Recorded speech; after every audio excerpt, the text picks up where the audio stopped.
You think Christmas has always been about Amazon wish lists and LED light displays? Think again. These mid-century American households celebrated some of the most peculiar, dangerous, and surprisingly heartwarming holiday traditions you've never experienced. Let's unwrap 25 vintage Christmas traditions that defined the holidays from the 1930s through the 1970s, back when Christmas morning meant something completely different. Door-to-door caroling. Remember when strangers actually opened their doors to other strangers, singing on their porch? That was caroling. In neighborhoods across America from the 1930s through the 1960s, these walking concerts weren't optional entertainment. They were expected. Churches organized the routes, community groups mapped entire neighborhoods, and families prepared thermoses of hot cocoa specifically for these roving choirs. You'd bundle up in wool coats, grab your songbook with a flashlight, and spend 2 hours trudging through snow singing at strangers' doors. The magic was trust. People knew their neighbors, recognized faces from church or the market. Participating meant you were woven into the community fabric. Skip caroling, and folks noticed. Today, we can't imagine opening our doors to unexpected visitors. But back then, refusing hospitality to carolers was considered downright unneighborly. Aluminum Christmas trees. The space age invaded Christmas in 1958, and families went absolutely wild for metallic trees that looked like they belonged on the moon. These weren't your grandmother's evergreens.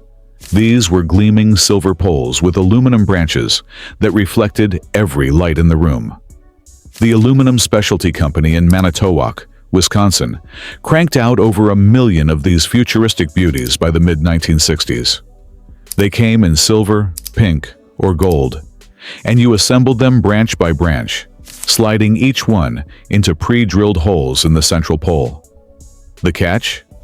They conducted electricity like crazy, so traditional string lights were absolutely forbidden. Instead, families bought rotating color wheels, motorized spotlights with red, blue, green, and amber filters that spun slowly, bathing the metallic branches in changing hues.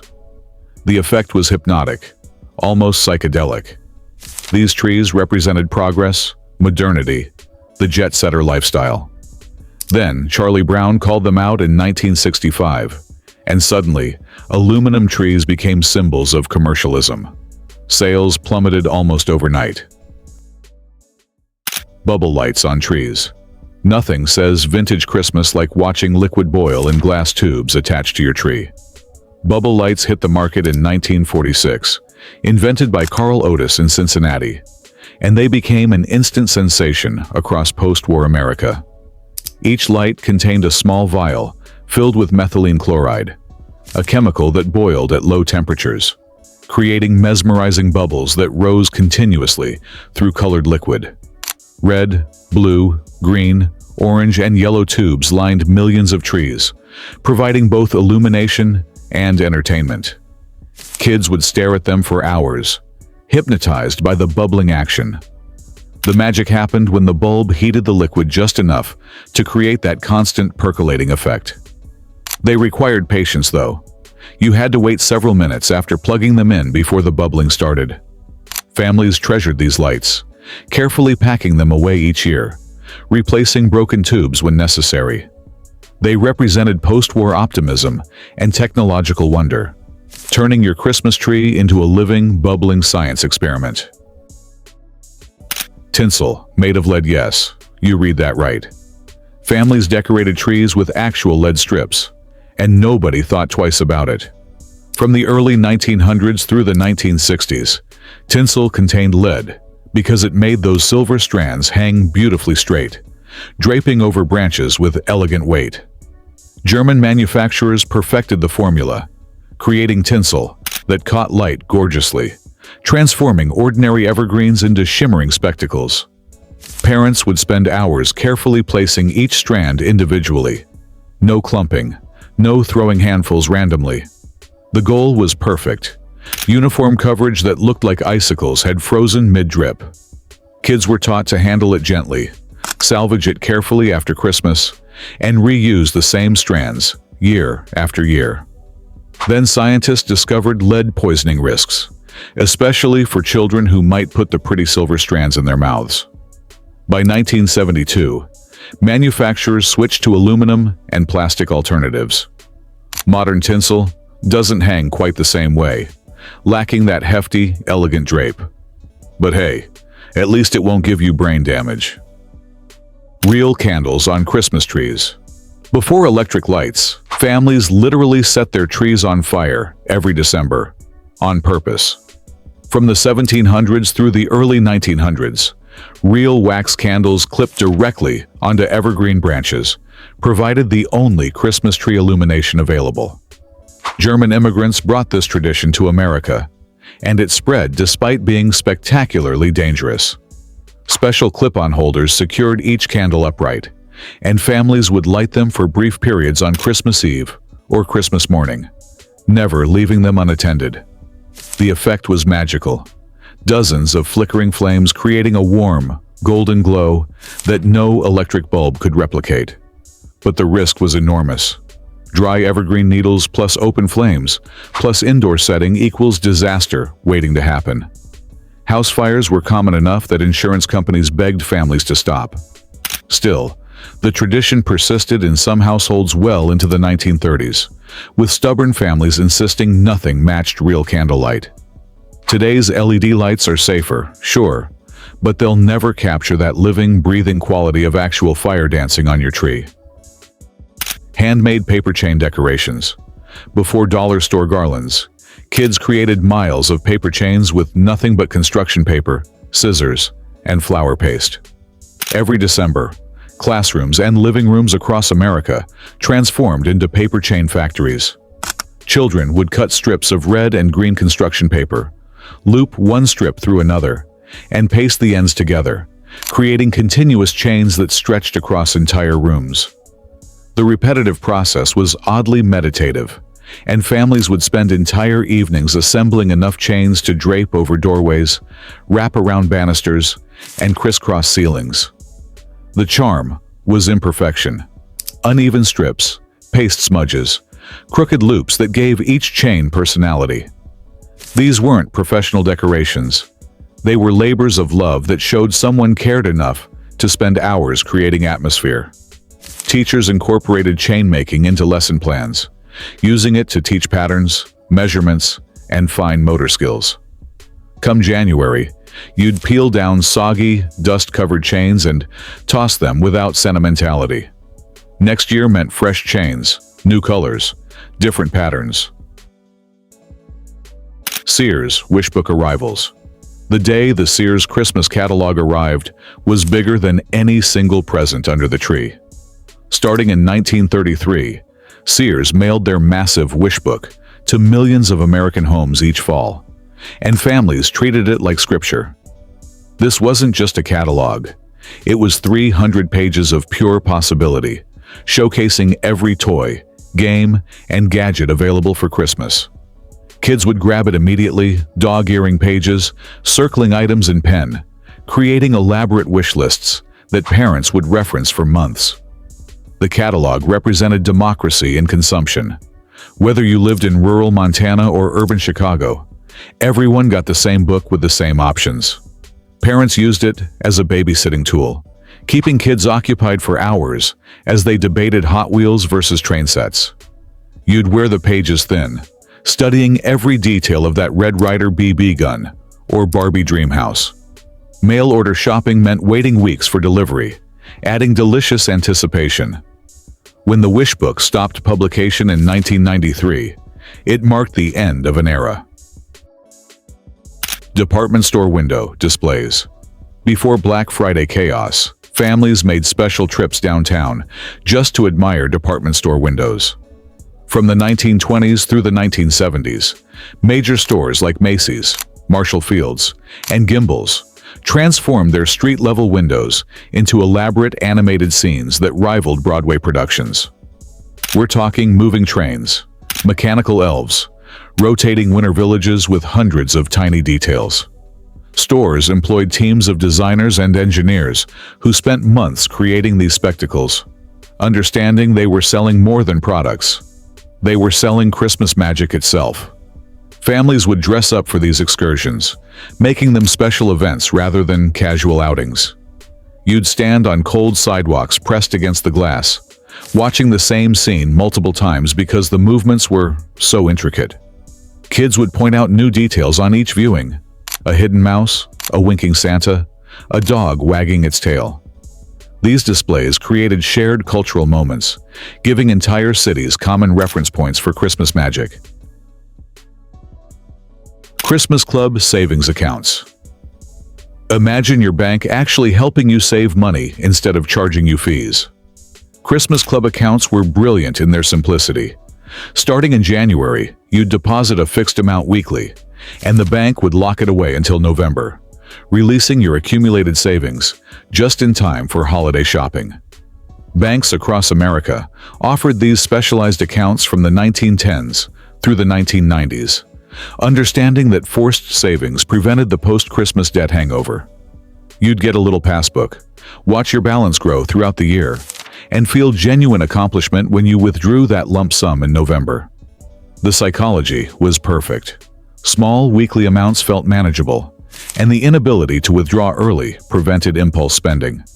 Some banks even paid interest, though that wasn't the main appeal. The appeal was discipline, structure, and arriving at December with actual cash instead of credit card bills. Modern automatic savings apps try to replicate this, but they lack the physical ritual of visiting your bank branch, handing over cash, getting your passbook stamped. Fruitcake as actual gifts. Yes, people genuinely gave fruitcakes as presents, and recipients were genuinely happy about it. Before fruitcake became a punchline, these dense, boozy bricks were considered luxury items throughout the 1930s through 1960s. Authentic fruitcakes contained expensive candied fruits, premium nuts, real butter, and generous amounts of brandy or rum. Families would bake them in October, then feed them weekly with more alcohol, allowing flavors to develop over months. The result was a moist, complex, deeply flavored cake that improved with age. Some families aged them for years. Giving fruitcake meant you'd invested time, expensive ingredients, and planning. Receiving one meant you were worthy of that effort. The decline came when mass-produced versions flooded stores, using cheap ingredients and artificial flavoring. Those industrial fruitcakes, dry, flavorless, resembling construction materials, destroyed the reputation. But Grandma's homemade fruitcake, properly made and aged, that was Christmas in edible form, rich enough that a thin slice paired perfectly with coffee or brandy. Sending Christmas cards to everyone before Facebook posts and Instagram stories, you maintained relationships through actual mail. The Christmas card tradition peaked in the 1960s and 70s, when families would send cards to literally everyone they knew. Distant cousins, former co-workers, their dentist, that family they met on vacation 3 years ago. Women would start addressing envelopes in November, working through massive address books compiled over decades. Each card got personalized with a handwritten note, a family photo, or at minimum, a signature. The cards you received would be displayed prominently, clothes pinned to strings across doorways or arranged on mantels, creating a visual representation of your social network. Receiving a card meant you were remembered, valued, part of someone's circle. Not receiving one from someone who'd sent previous years? That was a statement, noticed and discussed.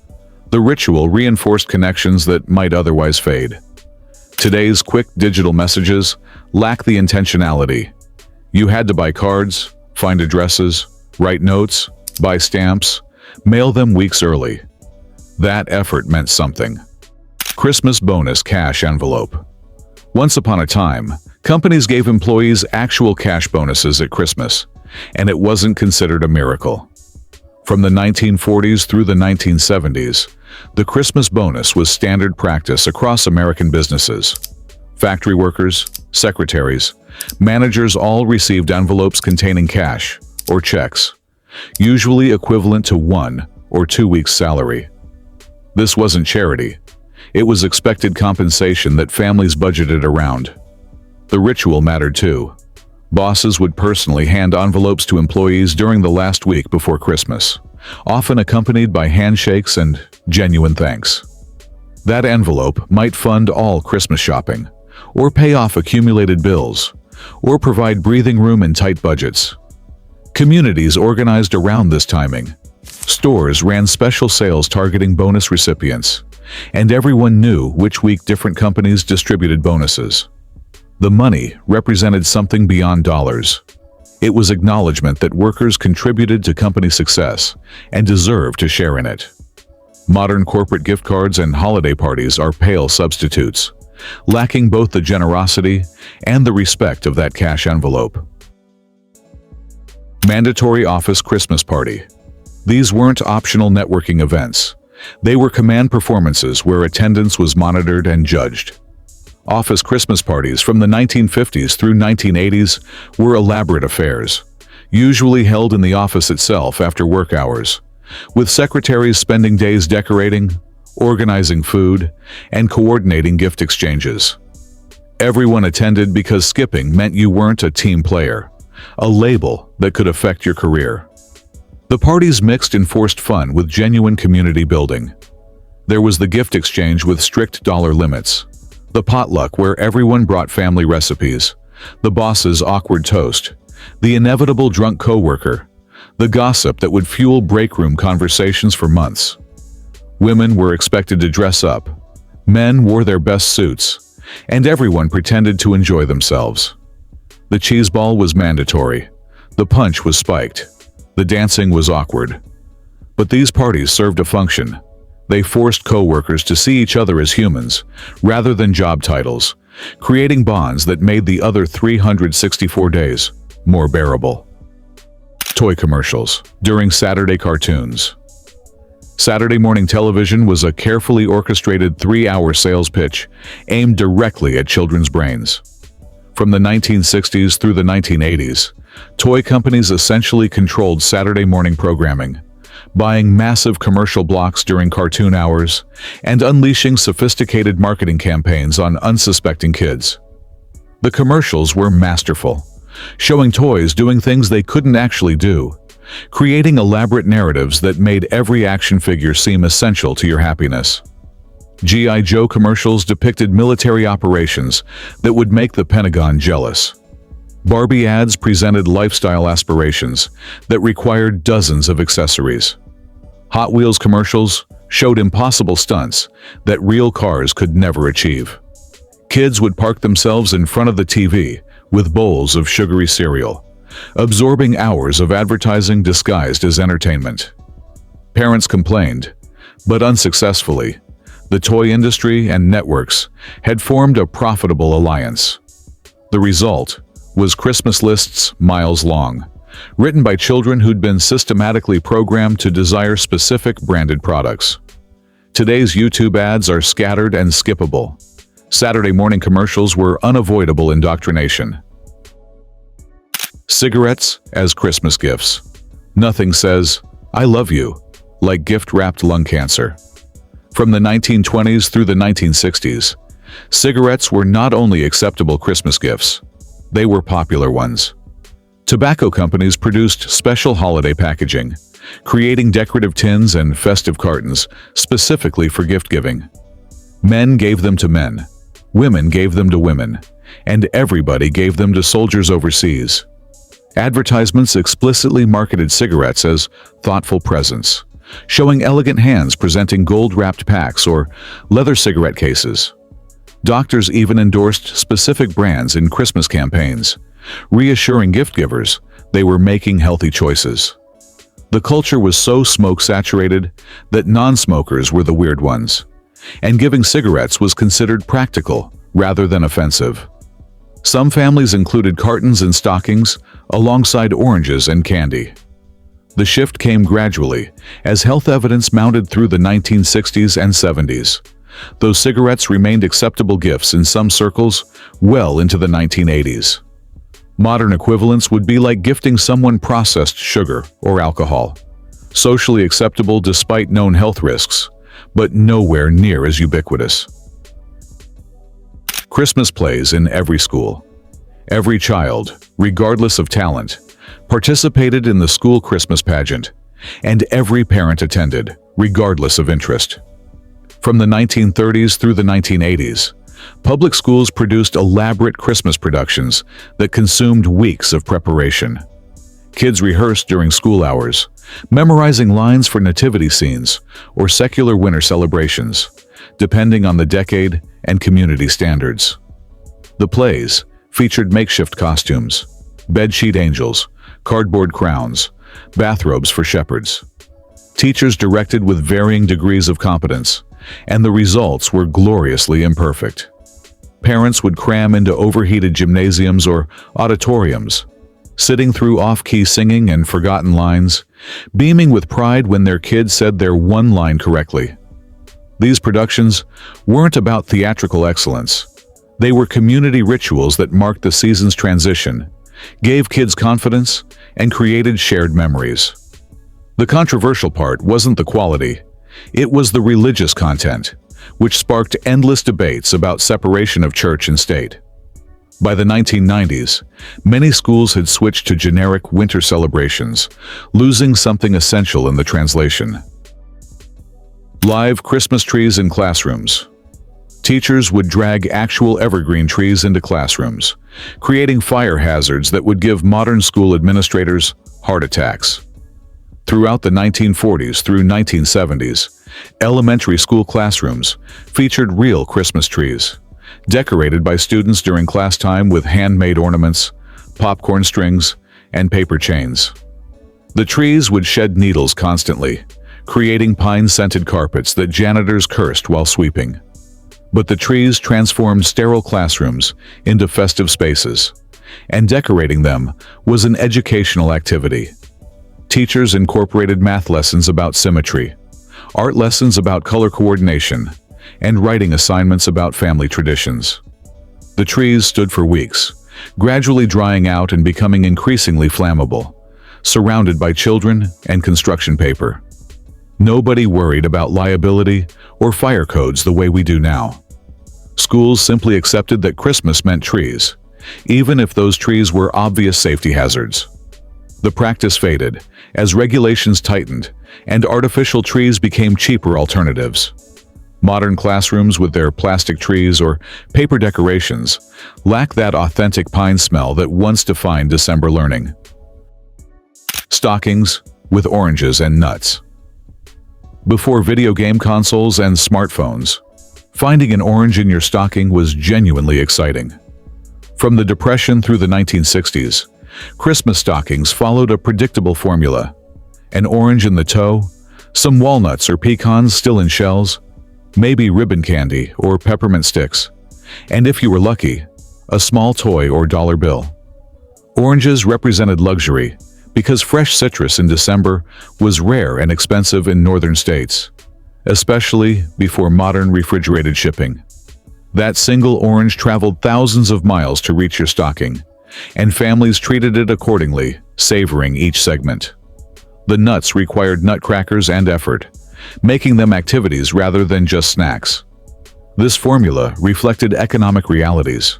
Most families couldn't afford elaborate gifts, so stockings contained practical items elevated to treats through scarcity and presentation. Kids genuinely treasured these simple contents because expectations matched reality. Modern stockings overflow with plastic toys and candy that gets forgotten within days. But that Depression-era kid who found an orange, that was Christmas morning magic that lasted all day while they peeled and shared segments with siblings. Christmas seals on everything before awareness ribbons and charity bracelets. Americans fought tuberculosis 1 penny at a time through Christmas seals. Starting in 1907, the American Lung Association sold decorative stickers featuring holiday designs, and families bought them by the sheet to seal Christmas cards, packages, and letters. These weren't postage. They were fundraising tools that happened to be festive. The designs changed annually, featuring everything from Santa Claus to winter landscapes, and collectors saved complete sets like stamps. Families would lick and stick dozens of seals, turning every piece of holiday mail into a miniature billboard for public health. Kids learned about tuberculosis prevention through seal campaigns, making disease awareness a normal part of Christmas conversation. The tradition peaked in the 1950s and 60s, when TB was still a major threat, but vaccines were bringing it under control. As tuberculosis declined in America, the seals lost their urgency, though the campaign continues today, benefiting lung health research. Those vintage seals now sell on eBay as collectibles, nostalgic reminders of when public health campaigns actually worked through genuine grassroots participation. Flocking your own tree families would cover perfectly green trees with fake snow using aerosol cans, creating winter wonderlands that smelled like chemicals and looked vaguely radioactive. Tree flocking kits became hugely popular in the 1950s and peaked through the 1970s, allowing families to transform regular evergreens into white or pastel-colored confections. The process was messy. You'd spread newspapers everywhere, spray multiple coats of adhesive and flocking material, and watch clouds of fake snow settle on every surface in the room. The results were spectacular if you had patience and technique, creating trees that looked like they'd been pulled from a frosted forest. The problem was the materials.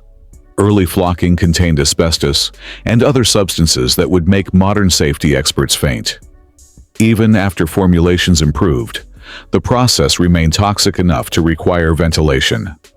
But families loved the look, especially in warm climates where real snow was rare. Some department stores offered professional flocking services, where they'd spray your tree in industrial booths. The trend faded as pre-flocked artificial trees became available and health concerns mounted. Blue laws closing. Everything Christmas used to mean actual forced rest, because literally, everything was closed by law. Blue laws, state and local regulations mandating business closures on Sundays and holidays, were still common across America through the 1970s. On Christmas Day, stores, restaurants, gas stations, even vending machines in some places were shut down completely. Families couldn't run out for forgotten ingredients or emergency supplies. You prepared in advance or went without. The laws reflected both religious values and labor protection, giving workers guaranteed time off, regardless of employer preference. The result was a genuine shared holiday, where everyone stopped simultaneously, creating quiet, empty streets and forcing families into sustained togetherness. No shopping distractions, no entertainment options beyond television or radio, no escape hatches. You spent Christmas Day at home with family, whether you wanted to or not. The laws gradually eroded as consumer culture intensified and court challenges succeeded. By the 1990s, most had been repealed, replaced by time-and-a-half pay that essentially bribed workers into holiday shifts. Modern 24/7 availability seems convenient until you realize we lost something: enforced communal pause. Company-sponsored children's parties. Large companies would host elaborate Christmas parties, specifically for employees' children, complete with Santa Claus, gifts, and enough sugar to fuel rockets. From the 1940s through the 1970s, corporate Christmas parties for kids were standard practice at manufacturing plants, utilities, and major employers. Companies would rent halls or use cafeterias, bring in professional Santas, and give every child an age-appropriate gift, chosen by employee committees who'd collected information about kids' interests weeks in advance. These weren't generic toys. They were individually selected presents that kids genuinely wanted. The parties featured entertainment, food, and activities designed to make employees' children feel valued by their parents' employer. The psychology was brilliant. Making kids happy created family loyalty to the company that extended beyond paycheck. Workers at these companies felt genuinely grateful, viewing them as benevolent institutions rather than merely employers. The tradition faded as corporations prioritized shareholder value over employee relations, and liability concerns made hosting children's events legally complicated. Modern companies might give small gifts or gift cards, but nothing approaching the scale of these elaborate, personalized celebrations that made kids genuinely excited about their parents' workplace. Christmas corsages for women. Adult women wore flowers pinned to their coats and dresses throughout December, turning themselves into walking gardens. Christmas corsages were expected accessories from the 1930s through the 1960s, given by husbands, employers, or purchased by women themselves. These weren't simple lapel pins. They were elaborate arrangements featuring holly, evergreen sprigs, Christmas roses, poinsettias, ribbons, and sometimes bells or ornaments. Florists did massive corsage business throughout December, creating custom designs that coordinated with specific outfits. Women would wear them to church, parties, shopping trips, anywhere that required leaving the house during the Christmas season.